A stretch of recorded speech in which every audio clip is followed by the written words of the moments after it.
Welcome to another episode of Robbie Comics. My name is Robbie, and these are comics.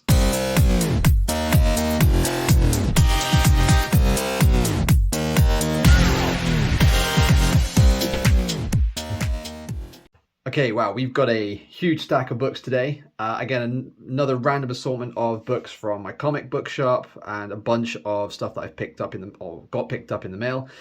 There is a ton of stuff to go through. There's all these comics right here. But I love it, so let's get into it. We'll go through the stuff I got from my LCS first. Again, there's a mixture of stuff, some older stuff, some newer stuff, and yeah, we'll see how we go. So first of all, we've got Dark Ride issue 1, the second printing. Front cover is amazing. I get serious Cuphead vibes from this series. I really enjoyed this book. It is dark and messed up. Like the ending to this issue, like holy crap. Like I thought it was just gonna be a bit of a goof, but no, it's pretty gory. So yeah, I was quite happy with that one. I do have a variant of this on the way, but we got Sins of Sinister issue 1. I genuinely thought this was like a new short series, but it is just a one shot, so I'm a little bit lost with it.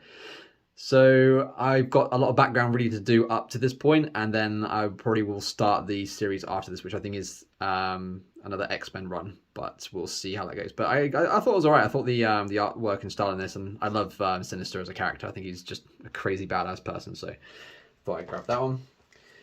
This series ended off so well and so nice. I will be continuing the story arc, or the Strange story arc at the end of this one, or Doctor Strange story arc at the end of this one.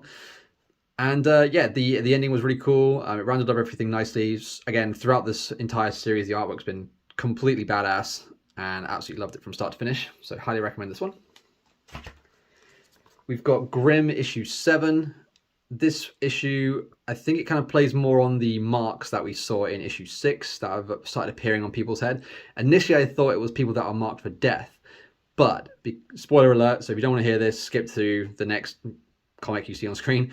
But the marks are actually the signs of people that can't die because death no longer exists. So everyone's like, there's a horrific scene where the main character's in a hospital and there's people with like guts hanging out and have been shot and all this stuff, but they're just not dying. So they're just writhing in agony for forever, I guess, until death can come back. But I'm assuming that the main character here is probably going to become death. So we'll see how that goes.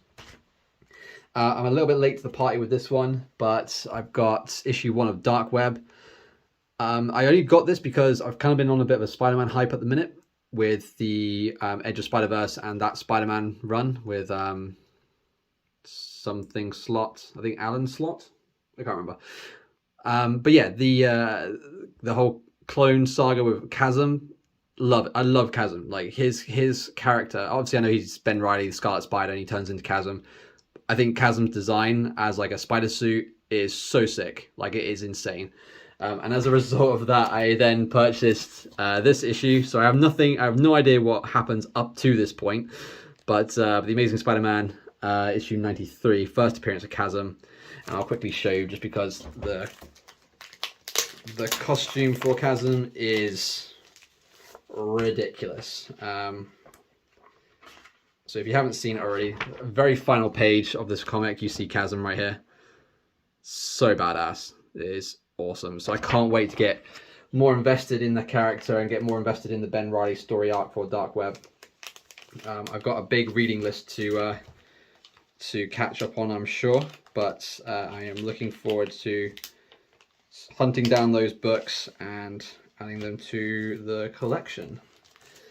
Continuing on the Spider-Man arc, I've got a bunch of random Spider-Mans here with a old classic. I have yet to put them in any kind of bags or boards, so we'll just quickly fly through these. We've got Web of Spider-Man issue 54 with Chameleon on the front cover as J. Jonah Jameson. Web of Spider-Man 55, really nice front cover there. We got Web of Spider-Man 56, the Rocket Racer. Web of Spider-Man 68 featuring Tombstone, and a personal favorite of mine. This is going in the PC, but Web of Spider-Man issue 70, first appearance of Spider-Hulk, another newsstand. Absolutely love it. My other one is in a lot better condition, but I'm always happy to add those to my collection. Web of Spider-Man 71. These are all kind of in good / reader copies condition. Web of Spider-Man 74. Art Attack 204. Art Attack Part 1 of 4. Web of Spider-Man 73 with Human Torch on there. And these characters you actually see in Sensational Spider-Man. No, Sensational She-Hulk. Because I recognize this person, this weird character here. But yeah. And then we've got Web of Spider-Man issue 80 with Silvermane. Web of Spider-Man issue 82. Most of these will probably end up on my store, if I'm being honest. Except for the Spider-Hulk, that's definitely mine. We've got a Marvel annual Web of Spider-Man. Really nice front cover with the Fantastic Four. More Web of Spider-Man annual, the Hero Killers. With, you got what, Hydra Man, Rhino on there, some others that I don't quite know. And then you got some more modern books. You got Mysterio Spider-Man Adventures, or featuring Mysterio. You got another Spider-Man Adventures, or the Adventures of Spider-Man on this one. And then the Adventures of Spider-Man again. So they're from like, I think the 90s, late to mid 90s. So yeah, so most of those will probably end up in my store except for the Spider-Hulk. I will probably keep that. And then we've got a series of Tomb of Dracula. I am starting to get heavily invested in Tomb of Dracula. I'll probably never be able to afford the one which is like issue 1 or the first appearance of Blade. But we've got some here and they are in crispy condition. Slight wear on the spines and stuff, but yeah, these will be definitely going into my comic collection. So we've got Tomb of Dracula issue 56.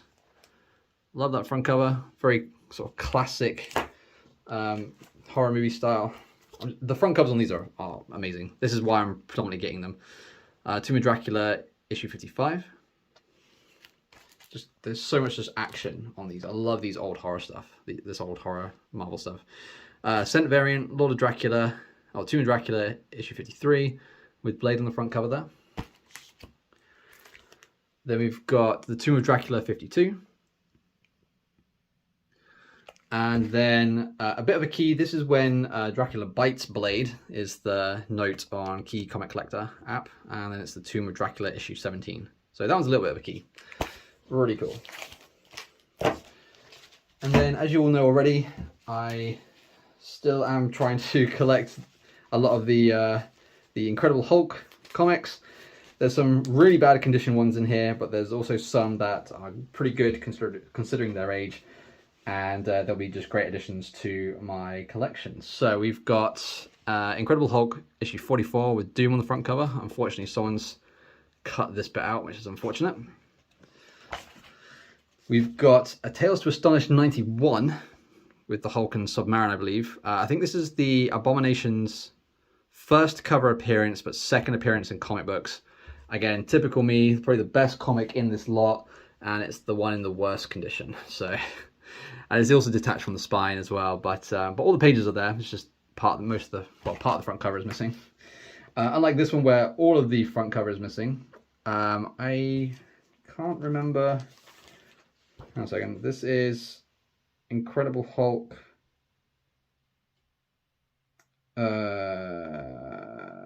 Number 116. Sorry, you'll see why I couldn't tell you that straight off the bat. So yeah, Incredible Hulk 116 missing all of the front cover and a little bit of the second page, which is insane.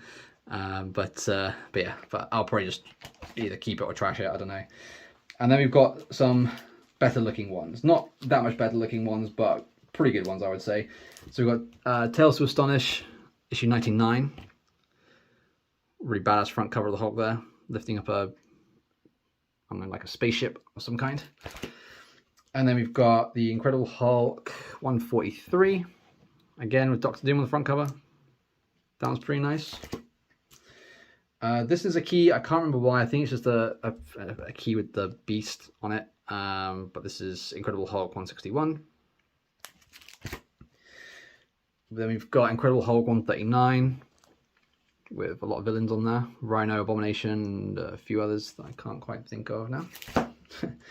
This is also a key. Again, I can't think of why. I think it's something happens to one of, I think it's the first appearance of one of Hulk's like mates. Jim something, maybe Jim Rogers, I can't remember, but yeah, it's Hulk 131 with Iron Man on the front cover. That was a pretty clean copy.